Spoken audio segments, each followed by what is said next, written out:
We're a couple of weeks into all the different splits, and all the teams played one of their opponents once already, and we're about to head into the second time. Let's quickly recap everything that has happened so far in all the individual leagues, and let's see how our Benelux boys are doing so far. Okay, let's start with the most Benelux crowded league, the France Revolution, a place where two Benelux teams are putting out amazing results, and where one Benelux team is kinda struggling getting some momentum going. Jokes aside, I'm still very proud of the boys, and I'm pretty sure that they're earning their respect from all the viewers watching their games. But they just had a bad start to their league. They lost an OT game that was very close, and then in the same week they also had to face SBG and Mandatory. It was rough. And after, of course, all the issues with the Sector 1 organization, I'm pretty sure that their mental must have been very low. Now, they kept their hopes high and they kept fighting and going at it, and they eventually managed to get their first win over Wild. One player that did caught my eye was Maxim. He really has had great pop-off and clutch moments so far, and really sticks out to me as being the star player of the roster.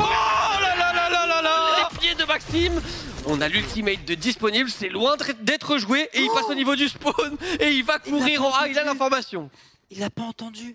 C'est bon, maintenant il s'en doute, on a dû lui dire.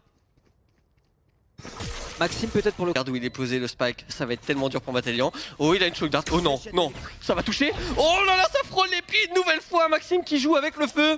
Et là, attention. And after their loss against Joblife, Poogie announced that he will be stepping down from the roster, and Dash also tweeted that he will retire from competitive Valorant, which is obviously very sad news for the Benelux scene, and now Benelux United has two spots that they need to fill with new players. And then we have HEET and Wild. They both have been putting out amazing performances, and they, at this moment of recording, share a number 2 spot in the league with an 8-4 scoreline. Now, Wild does take the number 2 spot because of round difference, but the last 2 times these two teams competed against each other, HEET managed to be the better team. Now, obviously, the strong performance of HEET was kind of expected, because they already showed what they were made of during Coupe de France. Now they just show that they can do it consistently, which is amazing to see. Le triplé pour aller chercher 1 contre 2. Ouais, même 7 qui va être repéré par cette reveal, on lui met du coup un petit casque à travers, il arrive à arracher la tête de A et pas un V1. Désormais, Foxy contre même 7 qui se rapproche sur le côté du générateur, qui perd la distance et qui s'impose. Quel clutch de fou, le 2 balles. For Wild though, it was a total different story, because a lot of viewers, casters and talent didn't really know where these players came from, so they kinda never really predicted them to be winning any games. But basically, 4 of the 5 players on this roster has a lot of tier 2 experience under their belt. And then they have the 5th, a young prodigy named Hero. On est en train de clear un peu, on comprend qu'il s'est replacé je crois, mais ça le décale. On fait la fraude de... Quoi? Qu'est-ce qu'il vient de mettre? Il était bloqué, il était... Pointing out the star player in this roster is pretty difficult, because they all had their own individual big moments, but the most consistent one for me must be Super Magic, the king of multi-kills. After being looking for team for a very long time, he finally gets to home, and now he really wants to show everyone how insane and dominant he can be. And oh boy, Wild unleashed a monster. Okay, but what about the GOAT of the Benelux? How is he doing? Flickless? Well, he's been doing great. Y fíjate en el push de 2 jugadores por la espalda. 5 para 5. Wait. Who's Famzy and why is he playing Jet? Where's Flickless? It was a surprise to see our Valorant Trinity Trial Jet main not be playing Jet at this time around. But it's fair to say that Flickless has been putting in the work to make a role swap over to support so that Famzy can play duelist. Now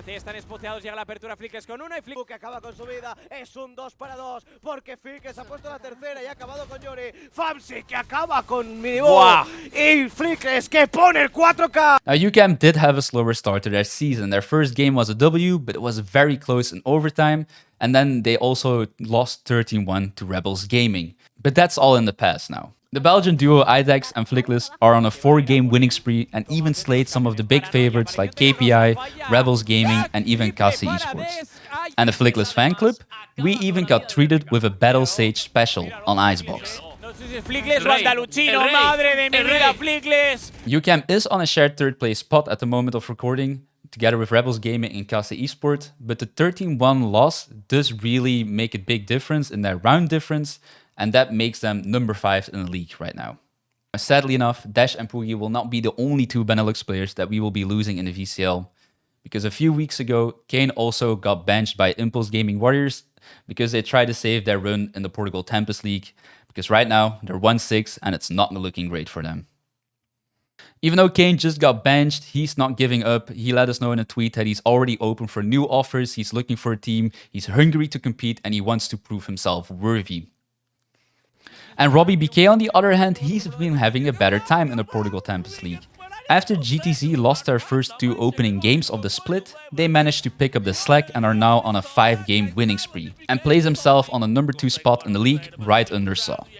And last but not least, we have AFOX playing for GMT in the Italy Rinascimento League. They had a very cursed first week. AFOX had a lot of internet provider issues, making it very difficult for him to crack with the team. And then there was some other shenanigans going around with the other players, kind of explaining why their first couple of games didn't really go in their favor. Now, luckily for them, the curse seems to be over as of now, because they're on a 3-game winning spree. If you'd like to see some more off-meta type of picks, GMT might be your team to watch, because they also like bringing out a Yoru. So if you're interested in seeing how Yoru could work in competitive Valorant, start watching GMT, because Bipo plays a nasty Yoru.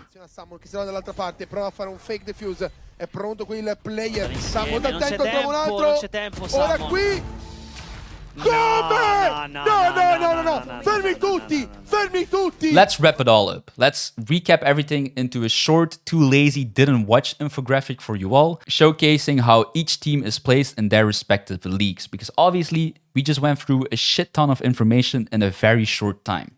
And for the rest of the split, I have only a few more things I really wish for. I hope for Benelux United that with the new pickups they can have a great comeback and even get their place into the playoffs. For HEET and Wild, I hope they can hold on to their number 2 and number 3 spot and maybe even overtake SBG and take the number 1 spot. And for UCAM, I hope they can secure a top 3 finish in their league. Is there anything you wish for any of these teams? Do let me know in the comments. If you want to stay up to date with all the Benelux Valorant news, please do follow Benelux Valorant at Twitter, or you can follow my personal Twitter at Cappy, by the way. Bye!